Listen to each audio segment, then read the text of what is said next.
Hello दोस्तों, नमस्कार। किसी चैनल में मैं आप सभी लोगों का दिल से बहुत बहुत स्वागत करता हूं। फर्स्ट टाइम विजिट किया जरूर चैनल को सब्सक्राइब कर लेना। फ्री स्टॉक मार्केट क्लासेस इस चैनल को भी चाहो तो फॉलो कर सकते हो, सब्सक्राइब कर सकते हो। यहाँ पर भी बेल आइकन को हिट करके ऑल जरूर सेलेक्ट करके रख लेना।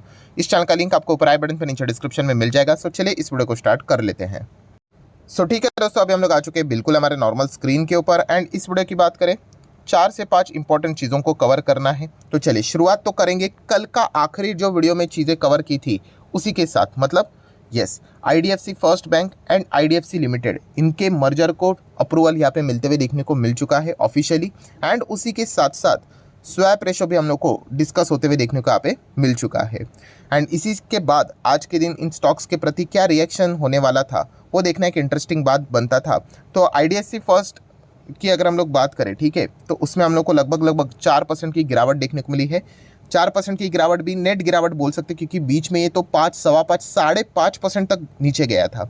ठीक है, आप देख सकते हैं यहाँ पे जैसे ही बाजार स्टार्ट हुआ था उसके बाद निचले स्तर से थोड़ी रिकवरी देखने को मिली है। एंड इसीलिए नेट गिरावट 4% के आसपास देखने को यहाँ पे मिल रही है। वही आईडीएफसी लिमिटेड की बात करें तो लगभग आप बोल सकते हैं 1.25% की तेज़ी हम लोग को देखने को यहाँ पे मिल रही है। सो स्वैप रेशो तो कल के दिन भी मैंने आप लोगों को बताया कि आईडीएफसी लिमिटेड के अगर आपके पास 100 शेयर्स होंगे, ठीक है, तो उसके बदले में आईडीएफसी फर्स्ट बैंक के 155 शेयर्स आप लोगों को यहाँ पे मिल जाएंगे। आई नो अभी बहुत सारे लोगों के डाउट्स आना स्टार्ट हो जाएंगे, सर हमारे पास आईडीएफसी लिमिटेड के शेयर्स तो नहीं है, मैं तो आईडीएफसी फर्स्ट बैंक का शेयर होल्डर हूँ, तो मुझे क्या मिलेगा? आपको कुछ भी नहीं मिलेगा। देखिए, मैं ये जो बेसिक है ना दोस्तों, आज वापस कह रहा हूँ, इन चीज़ों को नोट करके रख लेना, वरना हम लोग बार बार इस चीज़ के चलते ये बेसिक चीज़ें परेशान होते रहते हैं।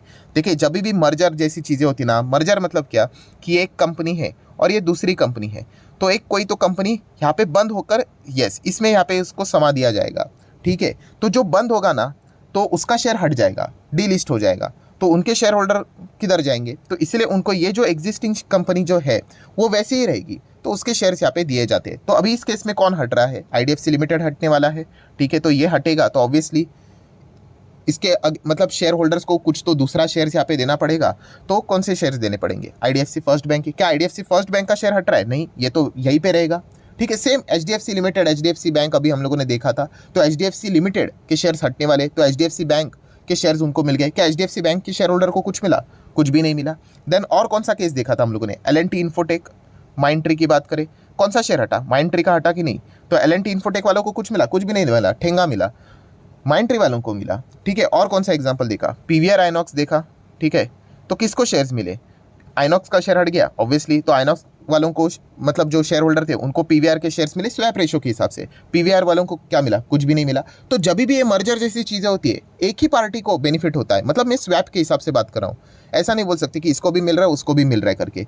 कुछ केसेस में होता है, फिर वो अमलगमेशन में वो देखना पड़ेगा, वो कभी कभी अगर ऐसी चीज़ आई तो वो भी मैं आपको सिखा दूंगा। बट इस केस में भी अगर हम लोग बात करें तो केस में क्या है दोस्तों, आईडीएफसी फर्स्ट बैंक आज भी है, आगे भी आप लोगों को इसका शेयर देखने को मिलने वाला है। आईडीएफसी लिमिटेड का शेयर आज है, भविष्य में देखने को नहीं मिलेगा। लगभग इन्होंने बताया कि मर्जर कंप्लीट होने के लिए 1 सवा साल यहाँ पे लग जाएगा, एक से 1.5 साल लग जाएगा। सेम एचडीएफसी के लिए कितना टाइम लगा था वैसे ही, क्योंकि बहुत सारे रेगुलेटरी अप्रूवल्स यहाँ पे लेने पड़ते हैं। एंड अगर देखा गया तो स्वैप रेशो के हिसाब से वो जो कैलकुलेशंस किए जाते हैं वैल्यूएशन के हिसाब से, तो थोड़ा सा डाउनफॉल हम लोग को आईडीएफसी फर्स्ट बैंक में होते हुए देखने को मिला है। तो क्या इसके चलते आईडीएफसी फर्स्ट बैंक में कोई डरने की जरूरत है? बिल्कुल भी नहीं। इनके बिजनेस के ऊपर एज सच कोई खास फर्क नहीं पड़ रहा है दोस्तों, ये जस्ट एक ट्रेडिंग एक्टिविटी हम लोग को देखने को मिल रही है। हाँ, ये बात भी उतनी सच है कि इस प्रकार की जब भी मर्जर, अमालगमेशन जैसी चीज़ें हम लोग को देखने को मिल जाती है, हाँ, इसमें टाइम कंज्यूम बहुत होता है। तो इसीलिए हम लोगों ने देखा है कि स्टॉक एक ही दायरे में हम लोग को खास करके चलते हुए देखने को मिल जाता है, ज़्यादा तेज़ी उसमें नहीं आती, क्योंकि जैसे मैंने बार बार कहा है कि बहुत सारे अप्रूवल लेने पड़ते हैं। ठीक है, अगर मान लीजिए कि इधर उधर कुछ अगर हो गया, डिले हो गया, तो पैसा स्टक होने का डर होता है। तो इसलिए हम लोगों ने देखा कि एचडीएफसी बैंक लिमिटेड में भी कई टाइम तक, जब तक वो कंप्लीट नहीं हो रहा था, स्टॉक एक ही दायरे में चल रहा था। ठीक है, तो ये हर किसी स्टॉक में होता है। एल&टी इन्फोटेक में भी थोड़ा बहुत हम लोगों ने विटनेस किया, पीवीआर आइनॉक्स में भी हम लोगों ने देखा। ठीक है, तो ये कुछ चीज़ें हम लोग को देखने को मिल जाती है। तो इस गिरावट के चलते एज अ फंडामेंटली आपको डरने की जरूरत यहाँ पे बिल्कुल भी नहीं है। ठीक है, तो चलिए बढ़ते हैं आगे। जो आपके डाउट्स थे वो तो क्लियर यहाँ पे हो चुके होंगे। अच्छा, एक और डाउट मुझे याद आ गया सडनली कि ऑब्वियसली हर किसी के पास तो 100 के शेयर्स नहीं होंगे, तो सर हमारे पास कम शेयर्स होंगे तो क्या हमें पूरा पैसा मिलेगा? तो दोस्तों ऐसा नहीं है। सभी को पैसा देने लग गए तो कैसा चलेगा, वो प्रोपोर्शनेट बेसिस में आपको शेयर्स मिलेंगे, ठीक है। और जितना फिर बाद में फ्रैक्शन बचता है, हाँ, उसका सेटलमेंट आपको कैश में यहाँ पे किया जा सकता है, पूरा का पूरा थोड़ी ना मिलेगा, ठीक है। ऐसे कितने लोगों के पास 10 शेयर होंगे, 15 शेयर होंगे, 20, 25, 30, 40, तो हर किसी को कैश देना लग गए तो कंपनी कंगाल हो जाएगी, ठीक है। तो प्रोपोर्शनेट बेसिस आप उसको क्रॉस मल्टीप्लाई करके भी देख लोगे तो कितने शेयर्स बनते हैं वो आपको उसका अंदाजा आ जाएगा, उतने शेयर्स अकाउंट में आ जाएंगे, बाकी बचा हुआ आप लोगों को कैश में सेटल डाउन यहाँ पे किया जाएगा, ठीक है। तो चलिए आगे बढ़ते हैं नेक्स्ट। सो Q1 के रिजल्ट का दोस्तों यहाँ पे फीवर स्टार्ट यहाँ पे हो चुका है। एंड कल के दिन हम लोग क्या देखने को मिला, यस, दो बड़े दिग्गज कंपनी के ट्रेलर देखने को मिले, ठीक है। ओरिजिनल नंबर नहीं, ओरिजिनल नंबर तो बाद में ही आने वाले हैं। तो उसमें सबसे पहला जो ट्रेलर था उसको लिटरली मार्केट ने एकदम सुपर हिट बरकरार दे दिया। मतलब बोलते हैं ना, ट्रेलर आते वक्त लोग खुश हो जाते हैं, बोलते हैं कि पिक्चर तो देखनी ही देखनी है। सो बजाज फाइनेंस, तो आप देख सकते कितना भागा, 7.30, 7.5% का ही बोल देते, 7.25% बोल देते।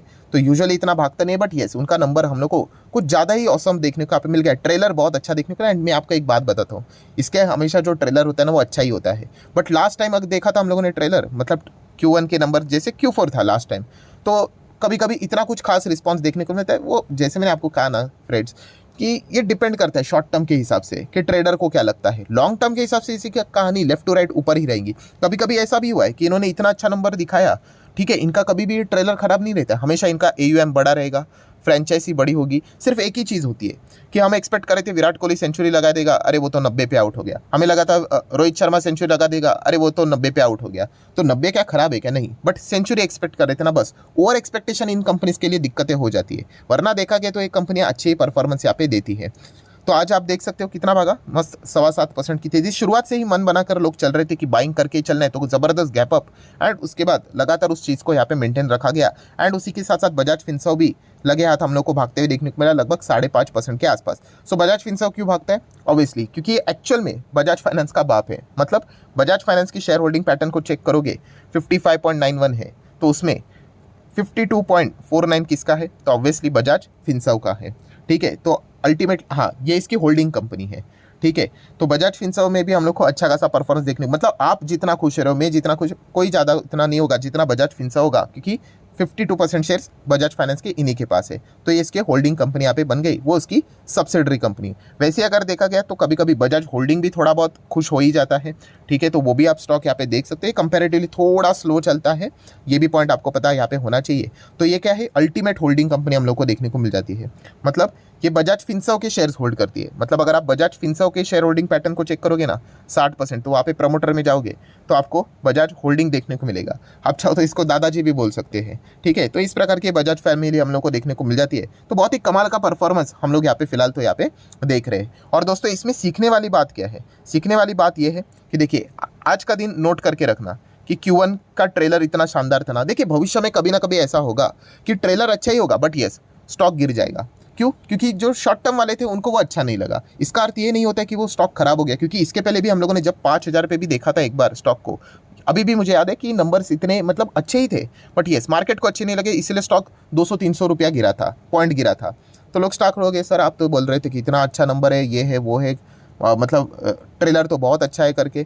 तो तभी मैंने यही कहा कि ठीक है, कुछ प्लेयर्स को शॉर्ट टर्म वालों को लगा कि नहीं अच्छा है करके, बट हम तो लॉन्ग टर्म वाले हैं ना, हम तो बने रहेंगे। आज आप देखिए स्टॉक कहाँ पे है।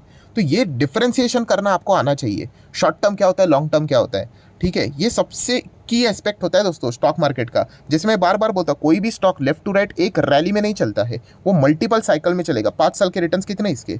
235% के रिटर्न्स है। क्या ऐसे बने रिटर्न्स? बीच बीच में सर्कल्स देखिए, यहाँ पे 60% क्रैश हुआ, यहाँ पे देखिए कितनी ज़बरदस्त गिरावट है, 20 से 30%, 25% गिरावट, यहाँ पे देखिए 20 से 25% गिरावट, तो जाके यहाँ पे ऐसी जर्नी बनती है।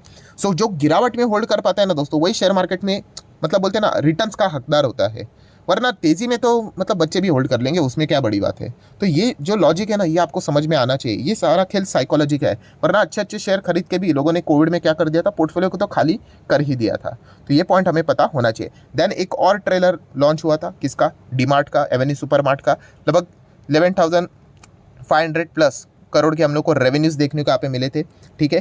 तो इतना रेवेन्यू आज तक कभी भी कंपनी ने यहाँ पे नहीं अर्न किया था। तो इस ट्रेलर का रिस्पॉन्स क्या रहा? कुछ खास नहीं, मिक्स रिस्पॉन्स रहा। मतलब शुरुआत यहाँ पे जबरदस्त हुई, गैप अप देखने को मिला, बट कुछ लोगों को बिल्कुल अच्छा नहीं लगा तो सडनली डाउन, फिर वापस जबरदस्त बाइंग, फिर डाउन। तो बहुत ही मिक्स रिएक्शन हम लोग को देखने को मिला। तो एक ओवरऑल कंक्लूजन नहीं निकला। जैसे कि बजाज फाइनेंस में तो सभी लोगों का, मैक्सिमम लोगों का कंक्लूजन यही निकला कि बॉस बहुत अच्छा है करके परफॉर्मेंस। सो डीमार्ट की अगर हम लोग बात करें तो ठीक है, यहाँ पे अभी इनके ओवरऑल नंबर्स हम लोग देखेंगे आने वाले समय में कैसे रहेंगे। एंड सिर्फ केवल 3 ही स्टोर्स हम लोग को इस वक्त ऐड होते हुए देखने को मिले हैं। तो इस चीज़ के चलते भी थोड़ा बहुत हम लोग को डिसअपॉइंटमेंट शॉर्ट टर्म के लिए देखने को यहाँ पे मिल सकता है। इसके चलते कि कंपनी का ओवरऑल धंधा कोई खराब होता नहीं है। एंड आखिरी स्टॉक की हम लोग बात करेंगे कि ये यूजुअली हो ही जाता है कि सर ये 30% आज कैसे पोर्टफोलियो में डाउन नजर आ रहा है, 30% क्रैश कैसे हो गया। तो दोस्तों हम कोई अमेरिकन बाजार में नहीं है कि 30% क्रैश हो जाए करके। हाँ, इंडेक्स वाले स्टॉक में इतनी गिरावट हो जाती है, बट अगर इंडेक्स वाले स्टॉक में ऐसा होगा तो पूरा मार्केट ही तहस तहस हो सकता है। तो आप चेक कर लेना। जैसे हमेशा मैंने कहा बॉम्बे स्टॉक एक्सचेंज के ऊपर जाने का, कॉर्पोरेट एक्शन को चेक करने का। आज की तारीख क्या है, 4 जुलाई है कि नहीं, क्या नजर आ रहा है, 1:2, 2 के बदले 1 शेयर यहाँ पे दिए जा चुके हैं। तो बोनस हुआ है। कौन सी कंपनी की बात कर रहा हूँ हम लोग, नैरोलैक। सो नैरोलैक इसीलिए स्टॉक हम लोग को इतना नीचे देखने को यहाँ पे मिल रहा है। तो कोई भी डरने की जरूरत नहीं। देखिए वो स्टॉक्स आपके पोर्टफोलियो में रिफ्लेक्ट होने के लिए टाइम लगेगा, राइट। मुझे ऐसा लगता है कि सेबी ने इस चीज़ को जल्द से जल्द सॉर्ट आउट करना चाहिए, क्योंकि जो बिगनर होता है उनको समझ भी नहीं आता कि हो क्या रहा है करके, ठीक है। तो ज़रूर मैं आप लोगों को इतना ही कहना चाहूँगा, ऐसा कोई फिक्स टाइम नहीं होता है कि बोनस शेयर आपके अकाउंट में कब तक क्रेडिट हो जाएंगे करके, बट यूजुअली बोला जाता है 10 से 15 दिन के अंदर अंदर आप लोगों को शेयर यहाँ पे मिल जाएंगे। कभी कभी कुछ ब्रोकर के इसमें एडजस्टमेंट हो जाते हैं immediately, but yes share credit होने के लिए टाइम लगता है। तो ओवरऑल कंक्लूजन क्या है कि नैरोलैक का शेयर अगर आपके पास है तो आपका कोई नुकसान हुआ नहीं है। इनफैक्ट देखा गया तो आज के दिन 3.5% इनफैक्ट ये भागा है, आपका फायदा ही हुआ है। सिर्फ वो अभी तक टेक्निकली अगर हम लोग बात करें, जो आपका डिमैट अकाउंट जो रहेगा, ट्रेडिंग अकाउंट रहेगा, जिसमें आप जो देख रहे हो वहाँ पे वो आप लोगों को डाउन नजर आएगा। 10-15 दिन के बाद जैसे शेयर्स आपके अकाउंट में क्रेडिट हो जाएंगे, ठीक है, उसके बाद हम कह सकते हैं वो एडजस्टमेंट सेटल डाउन हो जाएगा। एंड नॉर्मली आप लोगों के जितने रिटर्न्स बनते थे वो आपको देखने को मिल जाएंगे। तो कोई भी पैनिक के चलते एग्जिट करने की जरूरत नहीं, बस इतना ही आप लोगों को बताना चाहूँगा।